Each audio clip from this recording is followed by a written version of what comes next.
The Khoikhoi-Dutch Wars were a series of conflicts that took place in the last half of the 17th century in what was known then as the Cape of Good Hope, in the area of present-day Cape Town, South Africa, between Dutch settlers who came from the Netherlands and the local African people, the most prominent being the Khoikhoi, who had lived in that part of the world for millennia. The arrival of the permanent settlements of the Dutch, under the Dutch East India Company, at the Cape of Good Hope in 1652 brought them into the land of the local people, such as the Khoikhoi, the Khoisan, Griqua, Bushmen, and some Bantu peoples of South Africa. While the Dutch traded with the Khoikhoi, nevertheless serious disputes broke out over land ownership and livestock. This resulted in attacks and counter-attacks by both sides which were known as the Khoikhoi-Dutch Wars that ended in the eventual defeat of the Khoikhoi. The First Khoikhoi-Dutch War took place in 1659, the second in 1673, the third 1674 to 1677.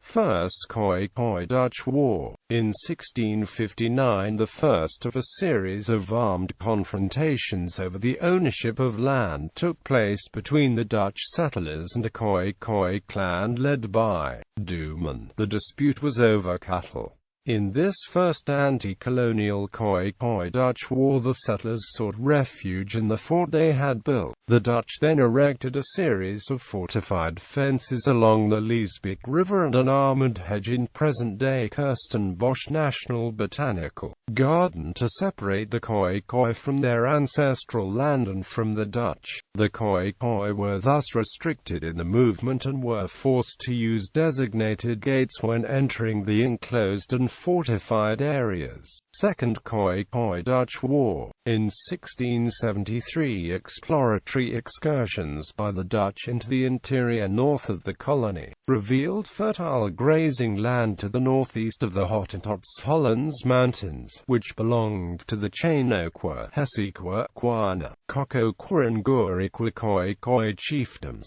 These Khoikhoi tribes had large herds of livestock and were willing to engage in trade with the Dutch. However, the Dutch terms of trade resulted in warfare and raiding of livestock, as well as between the Khoikhoi chiefdoms. The Dutch East India Company sent Hieronymus Cruz in 1673 to attack the Khoikhoi, who were at the time led by the chief Gonamar. The attack was executed on horseback and marked the beginning of the Second Dutch Khoikhoi War. The Dutch took approximately 1,800 head of livestock. Third Khoikhoi-Dutch War. In 1674, the Dutch East India Company launched a second follow-up attack on the Khoikhoi. In that Third Dutch Khoikhoi War, almost 5,000 head of livestock in addition to weapons were taken from the Khoikhoi. The war continued until 1677, when Governor Bax extracted the submission of the Khoikhoi to Dutch rule that was expressed in an annual tribute of 30 head of cattle. That submission paved the way for Dutch colonial expansion into the land of the Khoikhoi. Conclusion. Some modern scholars have observed that superior war-making ability was not the only means whereby the Dutch forced the Khoikhoi to submit, and concluded that,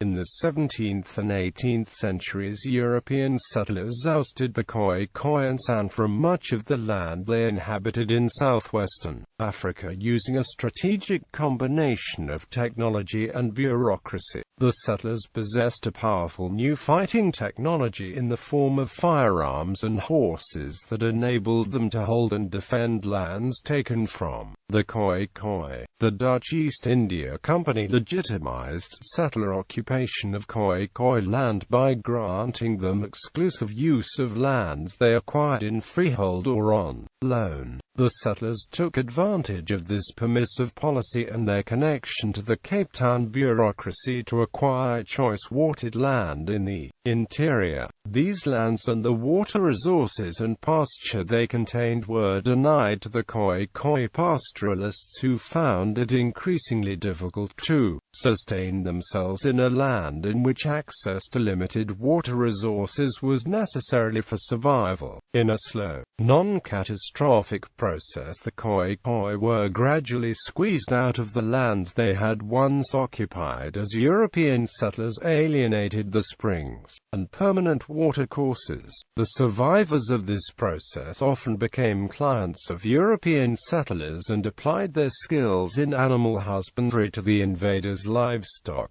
instead of their own.